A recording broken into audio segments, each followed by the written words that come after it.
Assalamualaikum warahmatullahi wabarakatuh.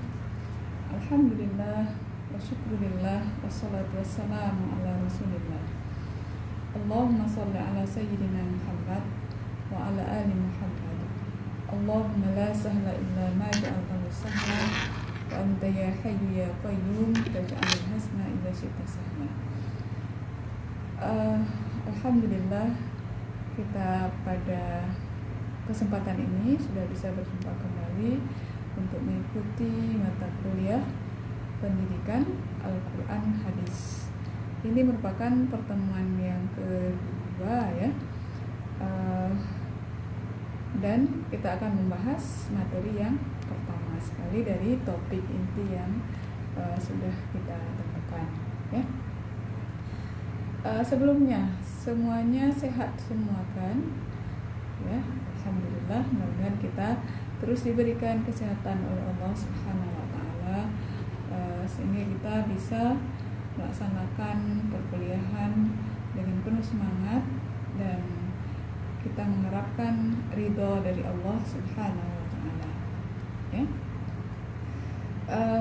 Baik, hari ini kita akan membahas judul yang pertama atau materi yang pertama kita adalah mengenai Al-Quran dan Hadis sebagai pedoman hidup manusia. Nah, sebelumnya ada beberapa hal yang perlu kita ketahui dulu sebelum kita melanjutkan ke materi. Yang pertama ada CPMK, kemudian ada sub CPMK, terus ada indikator, kemudian ada materi, dan berikutnya adalah kesimpulan. Yang pertama sekali kita akan melihat CPMK-nya dulu. Nah, ada dua ya CPMK dari mata kuliah Al-Quran Hadis ini. Yang pertama, mampu menguasai konsep teoritis dan praktis dari substansi materi Al-Quran Hadis. Kemudian yang kedua, mampu mengaplikasikan materi Al-Quran Hadis dalam kehidupan sehari-hari. Berikutnya kita akan melihat sub CPMK ya.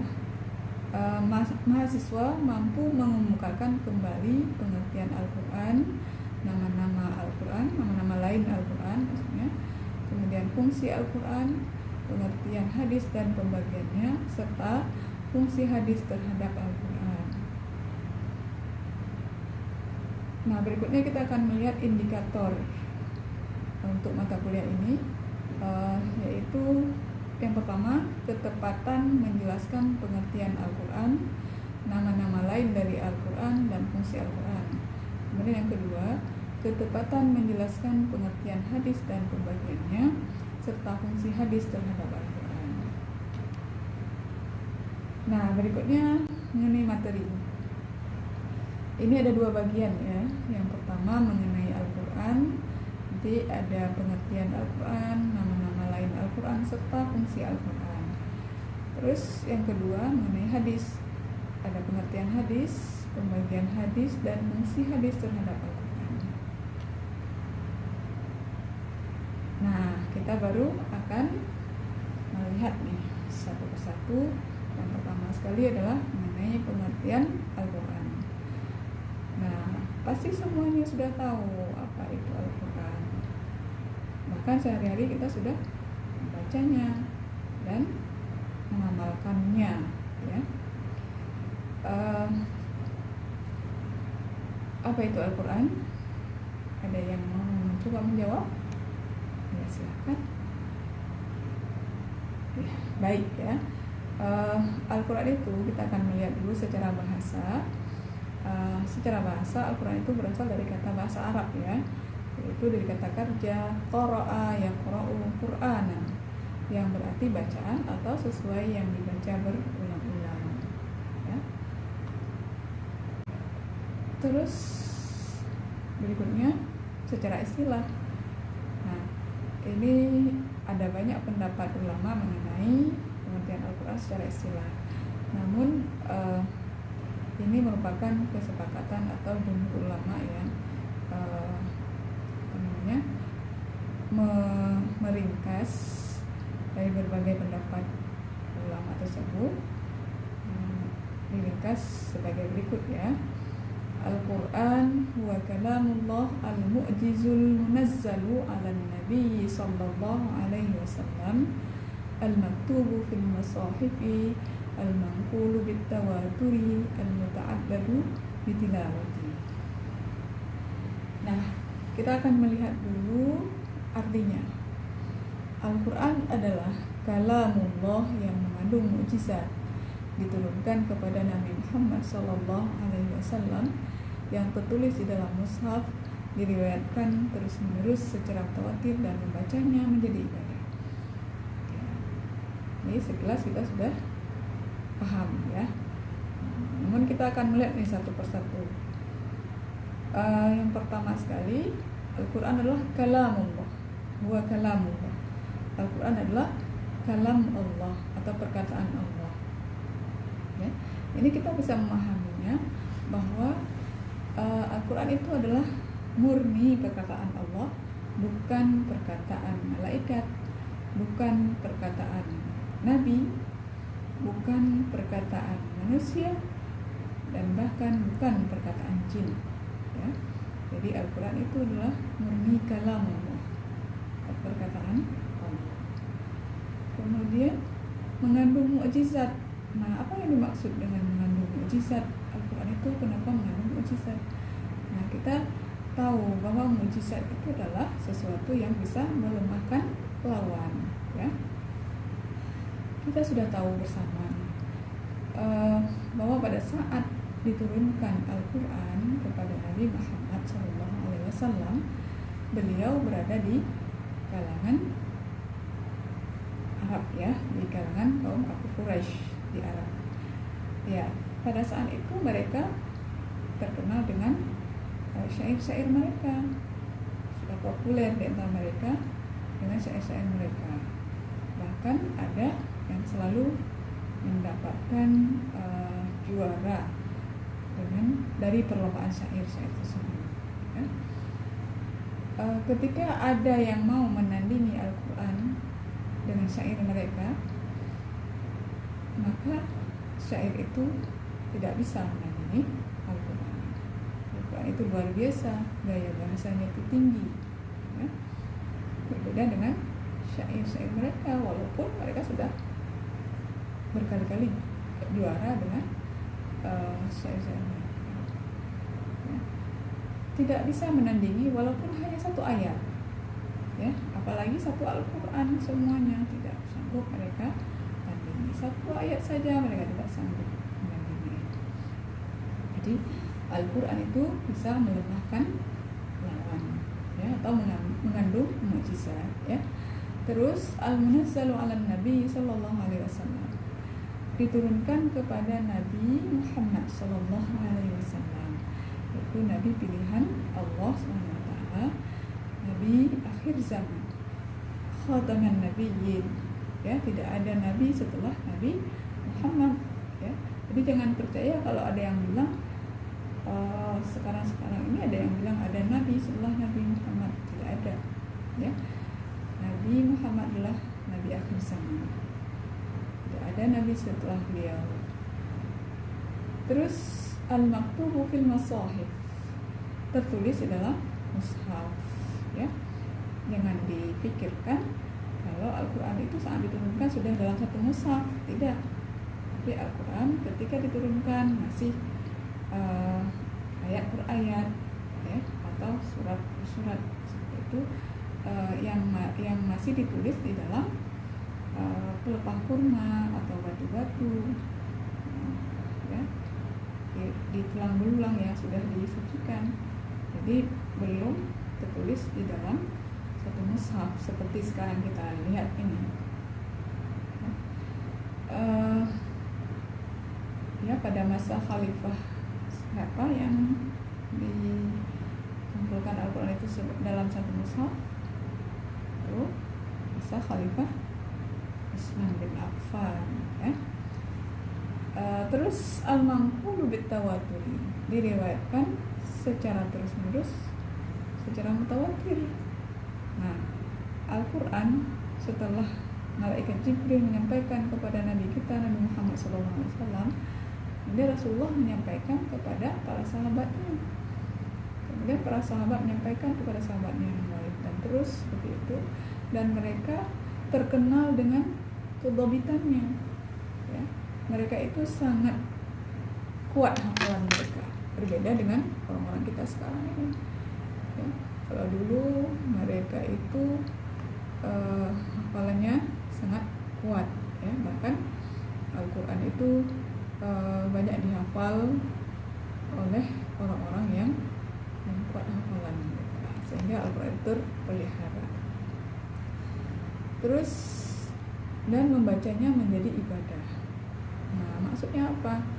Membaca Al-Quran itu berbeda dengan membaca yang lain, beda dengan membaca koran atau buku yang lain, ya.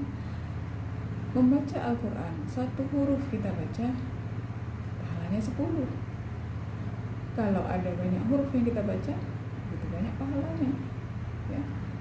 Kita mengingatkan dalam satu hadis Rasulullah SAW, beliau bersabda, "Man qara'a harfan min kitabillah falahu hasanatun, fal hasanatu bi asyri amsalihha. La aqulu alif lam mim harfun, walakin alif harfun wa lam harfun wa mim harfun." Nah, apa maksud dari hadis tersebut? Kata Rasulullah, siapa saja man qara'a harfan min kitabillah, siapa saja yang membaca satu huruf dari kitab Allah, dari Al-Quran maksudnya, falahu hasanatun, maka baginya itu adalah kebaikan. Fal hasanatu bi asyri amsalihha, kebaikan itu adalah 10 pahalanya. Kemudian lanjut Rasulullah, la aqulu alif lam mim harfun, aku tidak mengatakan alif lam mim itu satu huruf, walakin akan tetapi alif harfun, alif itu satu huruf, wa lam harfun, lam itu satu huruf, wa mim harfun, mim itu satu huruf. Jadi dalam alif lam mim saja sudah 30 pahalanya. Coba kita bayangkan, kalau dalam sehari kita bisa baca satu halaman atau bahkan satu juz atau lebih dari itu, coba bayangkan, begitu besar pahalanya, ya, luar biasa. Jadi membaca Al-Quran itu termasuk salah satu ibadah, ya. Nah, kita semuanya seharusnya ya harus rajin aja membaca Al-Quran sebagai amal kita nanti di akhirat, ya. Nah, kita sudah tahu pengertiannya, dan kita akan lihat nama-nama lain dari Al-Quran. Banyak ya, banyak nama-nama lain dari Al-Quran, namun kita di sini hanya mengutarakan 4 saja, ya, beserta dengan dalilnya. Yang pertama adalah Alkitab. Alkitab itu sebagaimana yang tertera di dalam surah Al-Anbiya ayat 10, yang bunyinya, laqad anzalna ilaikum kitaban fihi dzikrukum afala ta'qilun, ya. Sungguh kami telah menurunkan kepada kalian sebuah kitab yang di dalamnya menjadi peringatan bagi kalian. Apakah kalian tidak berpikir? Itu kan? Jadi itu dalil yang menyebutkan bahwa Alkitab itu adalah salah satu nama lain dari Al-Quran. Kemudian yang kedua adalah Al-Furqan. Al-Furqan itu sebagaimana tersebut di dalam surah Al-Furqan ayat 1, ya. Tabarakalladzi nazzala al-furqana ala 'abdihi liyakuna lil 'alamina nadhira. Maha suci Allah yang telah menurunkan Al-Furqan, Al-Quran maksudnya, kepada hambanya, liyakuna lil 'alamina nadhira, supaya menjadi peringatan bagi seluruh alam, ya. Kemudian berikutnya adalah Al-Dzikru. Al-Dzikru itu sebagaimana terdapat dalam surah Al-Hijr ayat 9, inna nahnu nazzalna dzikra wa inna lahu lahafizun. Sesungguhnya kamilah yang menurunkan al-dzikru dan kamilah yang memeliharanya. Terus selanjutnya adalah at-tanzil. At-tanzil sebagaimana terdapat dalam surah Asy-Syu'ara ayat 192 yang bunyinya wa innahu latanzilu rabbil alamin. Dan sesungguhnya kitab itu adalah diturunkan dari Tuhan semesta alam, ya. Terus fungsi Al-Quran. Nah, ini juga banyak fungsi dari Al-Quran. Al-Quran itu merupakan sumber hukum Islam yang pertama, pedoman hidup manusia, ya.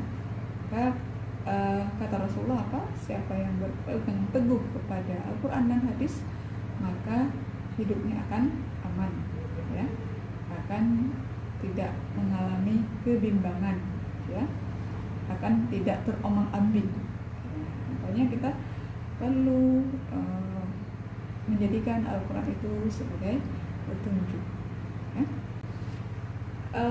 Yang pertama, Al-Quran itu, fungsi Al-Quran itu adalah sebagai petunjuk atau disebut juga dengan Al-Huda, ya, sebagaimana yang terdapat dalam surah Al-Isra ayat 9, inna hadzal qur'ana yahdi lillati hiya aqwam, ya.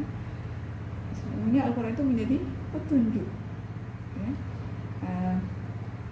Jadi kita semuanya ini kita harus berpegang teguh kepada Al-Quran, karena itu merupakan petunjuk atau pedoman hidup kita di dunia dan akhirat dan kebahagiaan akhirat nantinya.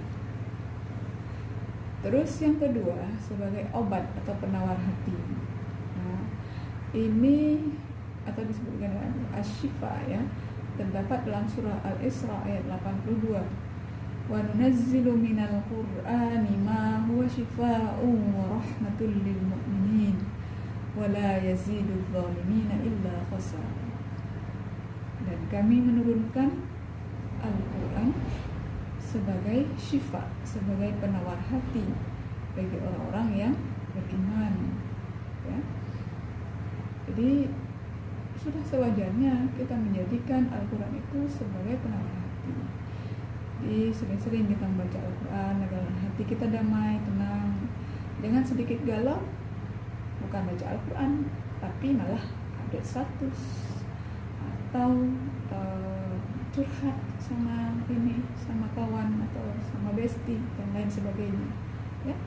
Jadi alangkah baiknya ketika kita ada suatu masalah, misalnya ada suatu hal yang mungkin berat bagi kita, coba bacakanlah Al-Quran, insya Allah hati kita akan tenang dan akan Allah berikan solusi dari masalah yang kita hadapi.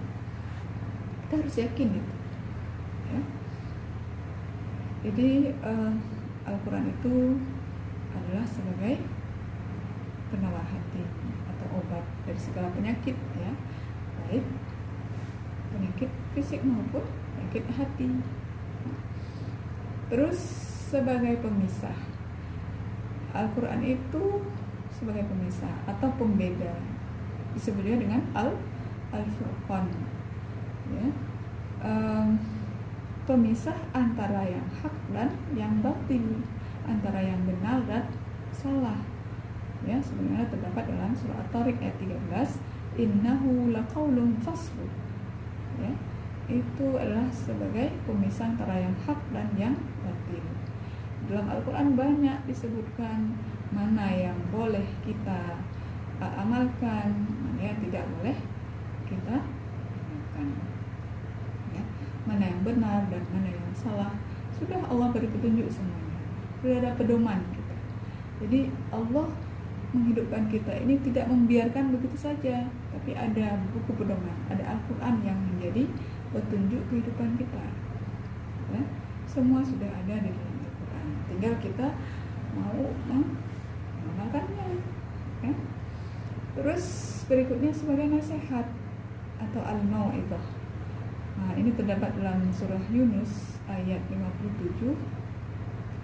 Ya ayyuhan nasu qad ja'atkum mau'izatun min rabbikum wa shifaa'un lima fis sudur wa hudaw wa rahmatul lil mu'minin. Ya. Jadi maksudnya apa di situ? Allah mengatakan kepada seluruh manusia, sudah datang kepada kita mau'izah atau beri nasihat, ya, dari Tuhan, maksudnya dari Allah, ya, yang Allah firmankan di dalam kalamnya, di dalam Al-Quran, yang menjadi obat bagi hati dan menjadi petunjuk serta rahmat bagi orang-orang yang beriman. Nah, kita ada banyak nasihat yang tertera di dalam Al-Quran. Kita harus memahami dan mengambil itu sebagai pelajaran, ya. Kemudian kita sudah selesai mengenai pengertian Al-Quran, fungsinya dan nama-nama lain dari Al-Quran.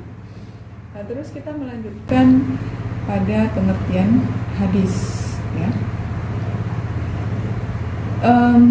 Yang pertama kita lanjutkan terus. Ini kita belajar hanya kita membahas materi ini tidak mendalam seperti yang ada pada mata kuliah Ulumul Quran atau Ulumul Hadis, ya. Ini hanya sekilas karena materinya cuman difokuskan pada beberapa hal saja. Dan Ibu tahu bahwa kalian semua sudah belajar Ulumul Quran dan Ulumul Hadis, pasti semuanya sudah banyak yang paham. Cuman ini mengulang sekilas biar kita lebih paham. Kedepannya kita akan belajar mengenai kandungan-kandungan yang ada di dalam Al-Quran dan lain sebagainya. Kita akan melihat pengertian hadis, ya. Yang pertama, secara bahasa hadis itu berarti jadid atau yang baru, dan qarib yang dekat, dan khobar artinya berita, ya. Secara istilah, ma udhifa ilan nabi sallallahu alaihi wasallam min qaulin aw fi'lin aw taqririn. Secara istilah kita bisa tahu bahwa hadis itu adalah apa saja yang disandarkan kepada Rasulullah sallallahu alaihi wasallam, baik itu perkataan beliau atau perbuatan beliau ataupun diamnya atau persetujuannya beliau. Nah, jadi segala sesuatu yang disandarkan kepada beliau, ya. Subhanallah, beliau adalah nabi pilihan Allah, makhluk Allah yang paling mulia, yang paling agung Allah pilih. Itulah nabi kita, Nabi Muhammad SAW, yang perkataan beliau itu bukan berdasarkan keinginan hawa nafsunya, ya, tetapi berdasarkan petunjuk dari Allah Subhanahu wa Ta'ala, ya.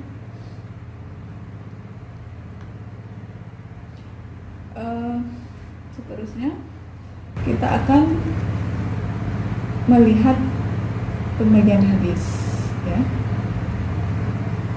Atau sebelumnya mungkin ada yang mau tahu apa itu hadis fi'li misalnya, atau hadis qauli, atau hadis takriri, ya.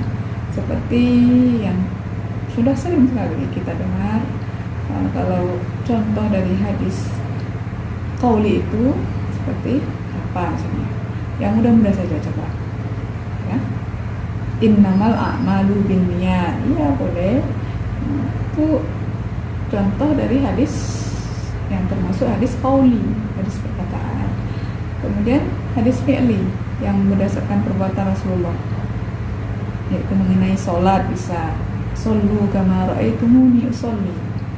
Kemudian tentang manasik haji juga bisa khuzu anni manasikakum, ya. Terus tentang takrir, nah itu diamnya Rasulullah ketika para sahabat yang memakan biawak, ya. Rasulullah tidak mengatakan itu haram dan tidak mengatakan itu halal, tapi Rasulullah diam saja dan beliau tidak makan. Kita akan lanjut nih pembagian hadis dari segi kualitas. Ada 3 ya, ada hadis sahih, hadis hasan, dan hadis dhaif, ya.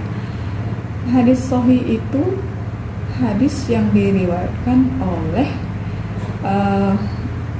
orang-orang yang terkenal kedobitannya, yang tidak mungkin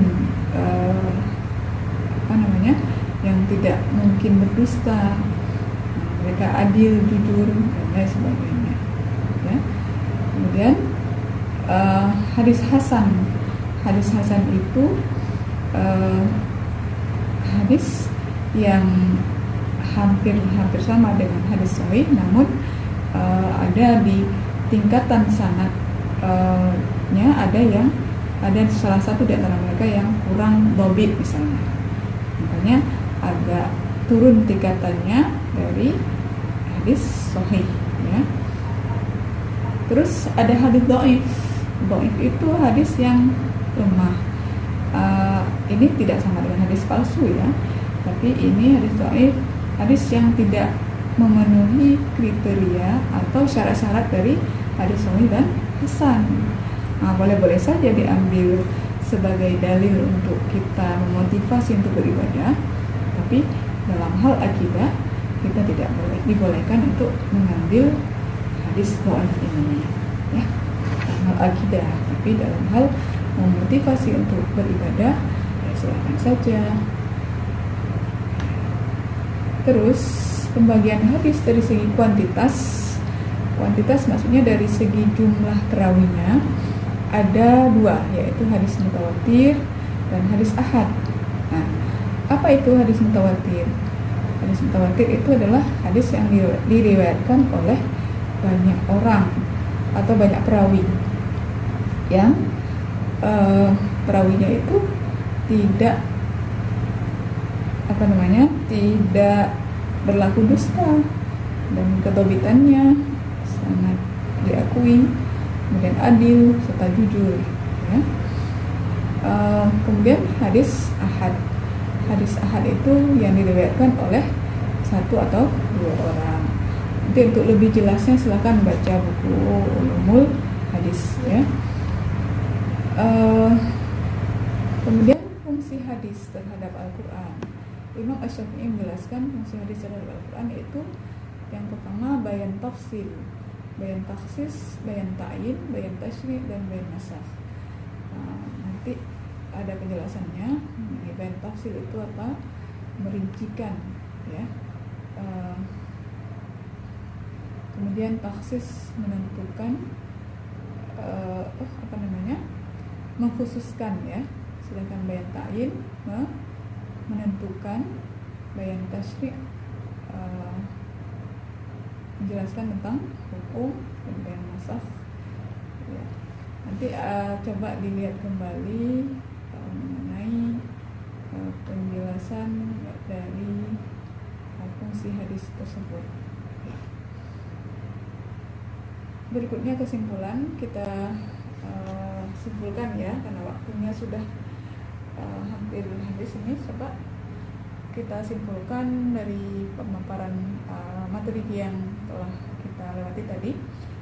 Kita akan simpulkan bahwa Al-Quran adalah kalamullah yang mengandung mukjizat diturunkan kepada Nabi Muhammad SAW, yang tertulis di dalam mushaf, diriwayatkan terus-menerus secara mutawatir dan membacanya menjadi ibadah. Kemudian di antara nama lain dari Al-Quran adalah Al-Kitab, Al-Dzikru, Al-Furqan, dan At-Tanzil. Fungsi Al-Quran adalah sebagai petunjuk, sebagai penawar hati, sebagai pemisah, dan juga sebagai nasihat. Terus hadis merupakan apa saja yang disandarkan kepada Nabi, baik berupa perkataan, perbuatan, maupun persetujuan beliau. Terus pembagian hadis dari segi kualitas ada 3, yaitu sahih, hasan, dan dhaif. Sedangkan dari kuantitas ada 2, yaitu hadis mutawatir dan hadis ahad. Fungsi hadis terhadap Al-Quran adalah bayan tafsil, bayan taksis, bayan ta'yin, bayan tasyri', dan bayan nasakh. Ya, ini ada tugas. Nanti tugasnya tolong di dijawab kemudian dikirimkan ke link ya, dibuatkan link dan dikirimkan ke ibu ya. Mudah-mudahan ada manfaatnya dari apa yang telah kita paparkan tadi. Mohon maaf atas segala kekurangan. Assalamualaikum warahmatullahi wabarakatuh. الهجرة رحلة هادينا حمل الإسلام لنا دينا